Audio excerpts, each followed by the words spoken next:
안녕하세요. 교육방법 및 교육공학 수업의 거시적 교수 설계에 대해서 발표하도록 하겠습니다. 제가 정한 학습 주제는 성염색체 유전질환 및 생맥유전의 이해입니다. 대상은 비평준화 지역에 위치한 일반계 수지고등학교 이공계 2학년 샘물원 교과목 선택학급입니다. 학습자 수준 상인 학생 10명, 중상인 학생 20명으로 선택하였습니다. 그리고 분석 단계에서 요구 분석을 살펴보도록 하겠습니다. 요구 분석 결과를 보면 학생들 대다수가 생물화학 분야의 전공 및 진로를 희망합니다. 생명 형상의 기본인 유전의 원리를 이해하는 것이 필수적이라는 의미가 되겠습니다. 그리고 또한 생물원 과목은 대학 수학 능력 평가 선택 과목입니다. 특히 사람의 유전에서 다수의 문항이 출제되는 만큼 심도 깊은 학습이 필요한 부분입니다. 그리고 가계도 분석을 통한 가족 내 유전질환 발생 확률 예측은 앞으로 21세기에서 인간의 삶의 질 향상에 필수적인 능력입니다. 과학적 문제 해결력을 증진시키는 데도 효과적인 방법입니다. 다음 단계인 환경 분석을 보면 일단 운영자 특징을 분석하겠습니다. 교사는 생명 현상을 탐구하는 데 있어서 본 단원의 중요도를 충분히 이해하고 있습니다. 대학 수학 능력 평가에서의 출제 경향, 빈도, 유형을 숙지하고 있다는 말입니다. 그리고 물리적 환경을 분석하면 실험을 필요로 하지 않는 단원이기 때문에 일반 교실에서 수업을 진행합니다. 그리고 일반 교실에서 칠판, PC, TV, 빔 프로젝터 등 일반적인 디지털 강의 매체는 잘 갖추어진 교실입니다. 그리고 인터넷과 PPT 프로그램도 사용할 수 있습니다. 기관 및 조직의 특성을 살펴보면 비평준화 지역의 최상위권 고등학교이면서 과학 중점 학교입니다. 과학 수업의 질 향상에 노력 중이기 때문에 과학교과 수업과 관련된 요청은 학교에서 무시하기 힘들 것으로 예상이 됩니다. 학습자 분석에서는 먼저 지적 영역을 살펴보겠습니다. 학생들 모두 선수학습 지식이 습득된 상태입니다. 본 수업에서 선수학습은 세포의 구조, 세포 분열, 유전자, 염색체 등입니다. 태도 영역을 살펴보면 스스로 생물원 과목을 선택한 학생들인 만큼 생명에 대한 관심이 많고 긍정적인 탐구 자세를 가지고 있습니다. 학업으로 대학에 진학할 생각으로 생물원 과목을 열심히 학습하는 모습을 보입니다. 생물 분야 전공을 생각하는 학생들은 진취적인 학습 태도를 보이고 있습니다. 다음으로 사회행동 영역을 보면 비평준화 지역에서 가장 수준이 높은 학교인 만큼 학생과 학부모들의 교육열과 관심이 매우 높은 편입니다. 학생들은 다양한 학업 외적인 활동에도 적극적인데 동아리 활동이나 진로체험 활동 등이 포함됩니다. 그리고 생명질환 및 기타 신체, 정신적으로 장애인 학생은 없습니다. 다음으로 과제 분석을 하도록 하겠습니다. 학습 결과 영역을 살펴보면 유전 부분의 학습 내용은 대부분 지적 기능에 해당되며 과학적 용어 및 명칭에 대한 학습은 언어 정보에 해당합니다.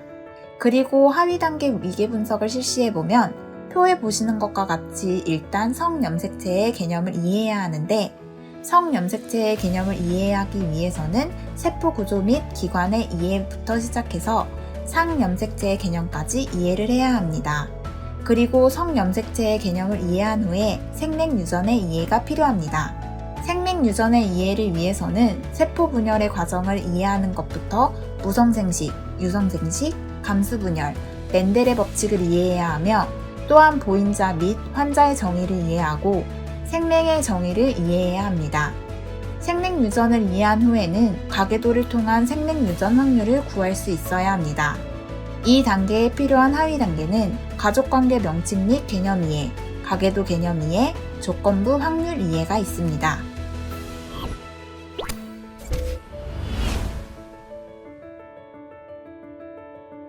설계 단계의 수행목표 진술을 살펴보도록 하겠습니다. 수행목표 진술은 하위 단계 위계 분석한 결과를 바탕으로 진술했습니다. 수행목표를 살펴보면 세포의 구조를 이해하고 세포 소기관들의 명칭과 기능을 설명할 수 있다. DNA의 구조와 기능을 유전 정보의 흐름에 기초하여 설명할 수 있다. 이런 식으로 수행 목표가 진술되었습니다. 평가도구 제작 단계를 살펴보면 지필평가와 수행평가로 크게 나눠서 평가도구를 제작했는데, 지필평가 같은 경우에는 수행 목표 여러 가지를 한 번에 묶어서 같이 물어보는 형식으로 문제를 출제했습니다. 예를 들어서 DNA의 구조와 기능을 유전 정보의 흐름에 기초하여 설명할 수 있다. 염색체의 구조를 이해하고 사람이 염색체에 대해 정의할 수 있다. 라는 수행 목표를 묶어서 선다형 문제로 염색체 구조와 DNA 관련 그림을 주면서 그림은 염색체의 구조를 나타낸 모델이다. 다음 보기 중 그림에 대한 설명으로 옳은 것은? 이라는 문제를 출제했습니다. 또한 지필평가 3번 같은 경우는 다른 수행 목표와 묶어서 서술형 문제로 복합적인 평가를 가능하도록 했습니다. 그리고 수행평가 항목을 보면 수행평가의 경우에는 수행 목표를 단독으로 물어보거나 수행 목표 2개 정도를 묶어서 물어보는 형식을 취했고, 그림을 그리거나 보고서를 작성하는 등 다양한 방법을 통해서 수행평가를 진행하였습니다. 앞서 말씀드렸던 지필평가 3번을 보면 서술형 문항으로 평가 항목에 대한 기준을 마련해서 각 수행 목표에 대한 평가가 세부적으로 이루어졌는지 평가 항목을 통해서 확인할 수 있도록 했습니다. 교수 전략 진술 단계를 살펴보도록 하겠습니다. 사전교수 활동 중에서 동기부여를 위해 실생활에 접하는 사람의 유전질환이나 형질에 대해 예를 들어서 설명하면서 학생들의 흥미와 학습 동기를 유발했습니다. 그리고 단원이 실생활에 굉장히 밀접하고 건강한 삶을 유지하는 데 중요하다는 점을 부각시켜서 수업에 대한 참여를 유발했고, 생물을 전공하거나 관련 직업을 가지려 할 경우 본 단원에 대한 중요성을 상기시켜서 자발적인 학습 태도를 의도했습니다. 그리고 수능에서 본 단원의 출제 빈도와 중요성을 강조하여 학생들이 수업에 집중할 수 있도록 유도하였습니다. 그리고 목표 상기를 위해서 매 차시 학생들에게 수업 목표를 구체적으로 제시하였고, 이를 통해 학생 스스로 학습에 대한 계획을 세우고 평가를 해볼 수 있게 하였습니다. 그리고 수업 시작 전에 배울 내용으로 실제 상황에 적용할 수 있는 것들을 제시해 목표에 대한 흥미를 유발시켰습니다. 그리고 사전학습 상기 부분을 보면 선수학습이 본시학습을 이해하는 데 필수적이기 때문에 앞서 배운 내용들을 질문을 통하여 복습하였습니다. 그리고 부족한 부분은 보충 설명을 해주어서 본시학습을 이해할 수 있도록 하였습니다. 학생들의 수준이 높기 때문에 전시학습 내용을 간단한 지필고사 형태로 평가해보기도 하였습니다. 내용 제시 부분에서 실생활에서 쉽게 관찰 가능한 다양한 유전 현상의 예시를 제시해서 학생들의 흥미와 학습 동기를 유발했습니다.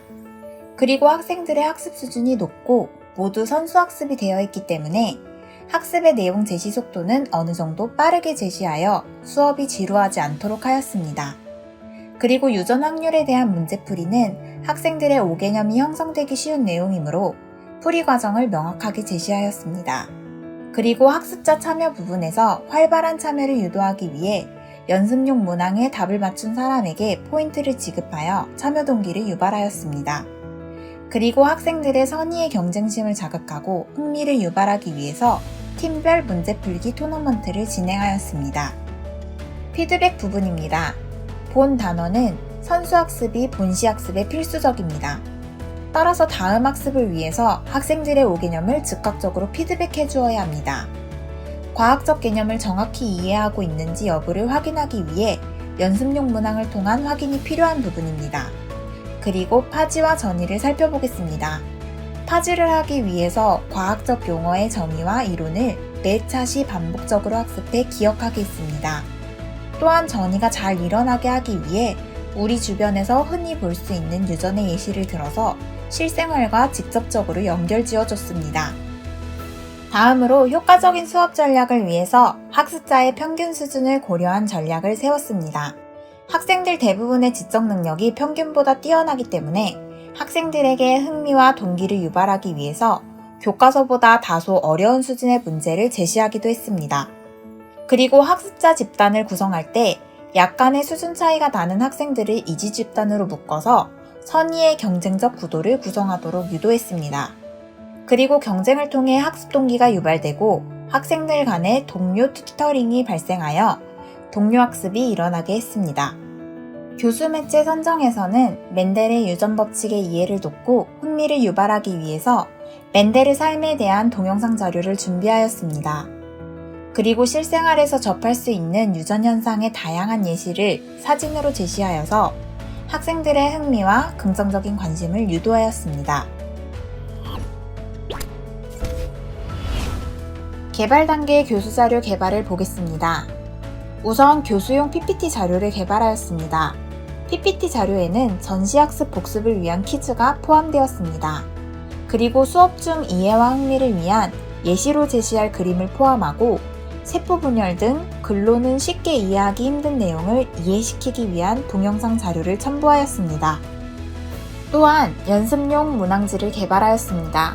각 차시가 끝난 뒤 학습 내용 점검을 위한 평가 문항을 제작하여 오늘 배운 본시학습 내용을 점검하였습니다. 당일에 배운 본시학습 내용을 점검하기 때문에 너무 어려운 내용을 포함하지 않도록 주의하였습니다. 그리고 간단한 용어의 정의, 언어 정보 개념을 묻는 문제를 주로 출제하였습니다. 이를 통해 교사는 학생들이 이해하지 못한 부분을 알 수 있습니다. 형성평가 단계에서는 초점 집단 평가를 진행하였습니다. 과학 동아리 학생 5에서 10명에게 수업에서 이용할 PPT의 동영상, 사진 등을 보여주고 실제로 흥미와 동기가 유발되는지, 이해가 잘 안 되는 부분은 없는지, 실제로 교과 학습에 효과가 있는지에 대해서 리커트 척도를 적용한 설문지로 조사하였습니다. 조사 결과를 반영해 교수 자료를 수정하였습니다. 그리고 또한 전문가의 평가를 이용하였습니다. 본 교과의 주인 교사나 선임 교사에게 교수 자료, 지도안, 평가 문항들을 보여주고 문제점에 대한 검토와 수정이 이루어지도록 하였습니다. 적용 단계에서는 실제 수업을 실시하였습니다. 수행 목표를 총 9차시에 나누어서 배분하였습니다. 그리고 정규 수업이 일주일에 2차시 포함되어 있다는 가정하에 수업은 총 1개월하고 1주 더 진행되었습니다. 그리고 수업 장소는 2학년 이과반 교실입니다. 마지막으로 평가 단계에서 수업에 대한 총괄평가입니다. 우선 효과성 평가를 진행하였습니다. 9차시에 걸친 단원을 학습한 결과 학생들의 90%가 수행 목표에 도달하였습니다. 지필고사의 평균은 80점으로 높은 편이었으며 수행평가 역시 대부분 만점에 가까운 점수를 받았습니다. 따라서 본 교수 설계가 학생들의 수행 목표 도달에 긍정적인 영향을 미친 것으로 파악됩니다. 그리고 매력성 평가를 진행하였습니다. 수업 후 리커트 척도에 따른 설명 결과 학생들은 대부분 수업이 흥미롭고 즐거워 집중이 잘 되었다고 응답하였습니다. 다만 조건부 확률 계산 문제는 난이도가 높아서 학생들의 집중력과 흥미가 감소하는 응답을 보였습니다. 그리고 효율성 평가를 보면 9차시 본 수업을 준비하며 교사는 근무 시간의 대부분을 수업 준비에 할애하였습니다. 학생들의 성취와 흥미는 높게 나타났지만 교사의 과도한 자원 투입이 필요해 효율성이 감소했다고 볼 수 있습니다. 그리고 문제점 진단 및 수정 단계를 보면 일단 문제점은 총괄평가의 결과 확률 계산 문제가 어려워 학생들의 흥미가 떨어지고 집중력을 감소시켜 수업의 매력성이 저하되었다는 점입니다. 또한 학습 성취는 성공적이었지만 수업 준비에 교사의 과도한 시간과 노력이 투입되었기 때문에 효율성이 떨어지는 게 문제점이라고 할 수 있겠습니다. 이를 수정하기 위한 방법은 같은 교과 교사들이 모여서 수업 자료 준비를 같이 하는 방법을 통해 수업 준비 시간을 단축하여 수업의 효율성을 증가시키는 방법입니다. 그리고 지나치게 어려운 확률 문제는 수업에서 제외하고 원하는 학생들만 과제로 내주는 방법을 채택하여 학생들의 수업에 대한 집중력을 향상시키고 수업의 매력성을 증진시킵니다. 그리고 마지막으로 수업에서 진행하는 형성평가의 항목들을 보면 우선 개발 단계에서 만든 연습용 문항지를 이용하여 적용 단계가 제대로 이루어졌는지 평가하였습니다. 그리고 개발 단계에서 만든 초점 집단 평가를 이용하여 수업의 적용 흥미 유발 여부를 평가하였습니다. 그리고 개발 단계에서 만든 전문가 평가를 이용하여 수업의 설계의 전체적인 내용을 종합적으로 평가하였습니다. 이상으로 발표를 마치겠습니다.